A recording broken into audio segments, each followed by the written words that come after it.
ಮಾತ್ರ ನೀವು ಯಾವಾಗಲೂ ನೋಡುವಂಥವು ಮತ್ತು ಖುಷಿ ಪಡುವಂಥವು ಅಂತ ಎವರ್ ಗ್ರೀನ್ ರಾಜ್ ಕಪೂರ್ಗೆ ವಯಸ್ಸಾಗಿಲ್ಲಪ್ಪ ಅನ್ನುವಂಥದ್ದು. ಮತ್ತು ಅವರು ಸತ್ತಿಲ್ಲಪ್ಪ, ನಮ್ಮ ಜೊತೆಗಿದ್ದಾರೆ, ಅವ್ರು ಹೋಗಿಲ್ಲ, ನಮ್ಮ ಜೊತೆಗಿದ್ದಾರೆ ಅನ್ನೋದಕ್ಕೆ ಅವರ ಇಡೀ ಚಿತ್ರ, ಅವ್ರು ಮಾಡಿದ ಚಿತ್ರಗಳು ನಾವು ನೋಡ್ತಾ ಇದ್ರೆ ಸಾಕು. ಅದರಲ್ಲೂ ಭಾಳ ದೊಡ್ಡ ಸೋಲಾದಂಥ ಮೇರಾ ನಾಮ್ ಜೋಕರ್, ಅದು ಸೋತಿರ್ಬೋದು ಫಿಲ್ಮ್, ಅದು ಅವ್ರು ಇವತ್ತು ದಿವಸ ಆ ಫಿಲ್ಮ್ ನೆನಪಿಸ್ಕೊಂಡಾಗ, ಅಲ್ಲಿ ಅವ್ರ ಪಾತ್ರ ನೆನಪಿಸ್ಕೊಂಡಾಗ, ಮೊದಲೇ ಆರಂಭದಲ್ಲಿ ರಿಷಿ ಕಪೂರ್ ಅವ್ರ ತಂದೆ ಪಾತ್ರ ಮಾಡಿದ್ದು ನೋಡಿದಾಗ ಇವೆಲ್ಲ ಒಂದೊಂದು ಕಣ್ಣು ಬಂದಾಗ ಇನ್ನೂ ಇಲ್ಲೇ ಅದು ಏನೋಪ್ಪ ಅಂತ.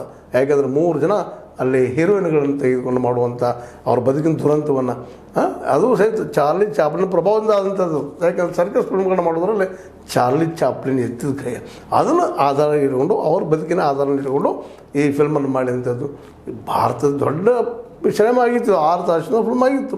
ಅದನ್ನು ಅಷ್ಟು ಸಮಯದಲ್ಲಿ ಕುಂತು ನೋಡುವಂಥ ಒಂದು ತಾಳ್ಮೆ ನಮ್ಮಲ್ಲಿಲ್ಲೋ, ಅಥವಾ ಆ ರೀತಿ ಒಂದು ಕಾಲಕ್ಕಿಂತ ಮುಂದಾಗಿ ಆ ಫಿಲ್ಮನ್ನು ಕೊಟ್ಟರು ಗೊತ್ತಿಲ್ಲ.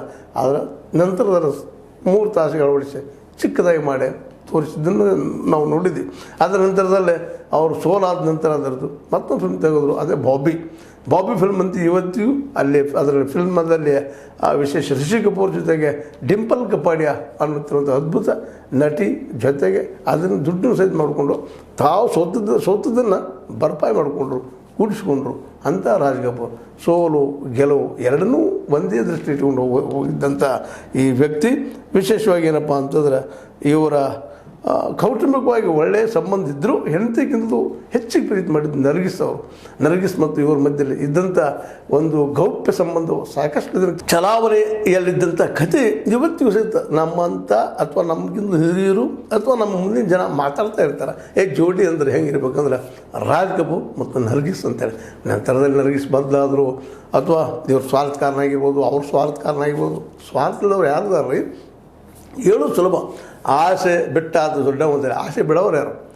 ಆ ಎಲ್ಲ ನೆಲೆಯಲ್ಲಿ ಏನೂ ಇರಲಿ, ರಾಜ್ ಕಪೂರ್ ಅವರ ಕೆಲವೊಂದು ಬ್ಲ್ಯಾಕ್ ಸ್ಪಾಟ್ಗಳನ್ನು ಈ ಸಂದರ್ಭದಲ್ಲಿ ನೆನೆಸ್ಬೇಕಾಗ್ತದೆ ಮತ್ತು ಅನಿವಾರ್ಯನೂ ಹೌದು. ಯಾಕಂದರೆ ಇತಿಹಾಸಗಳ ಮುಂದೆ ಕೇವಲ ಸುಂದರ ಅದ್ಭುತ ಅಂತ ಹೇಳೋಕ್ಕಿಂತಲೂ ವಸ್ತುಸ್ಥಿತಿಗಳನ್ನು ತಮ್ಮ ಮುಂದೆ ಮಾತಾಡೋದು ಅನಿವಾರ್ಯ ಇರ್ತದೆ. ಆ ದಿಶೆಯಲ್ಲಿ ರಾಜ್ ಕಪೂರ್ ಅವರ ವೀಕ್ನೆಸ್ ಆ್ಯಂಡ್ ಪ್ಲಸ್ ಪಾಯಿಂಟ್ಸ್ ಎರಡೂ ಹೇಳುವಂಥದ್ದು ಇಲ್ಲದ.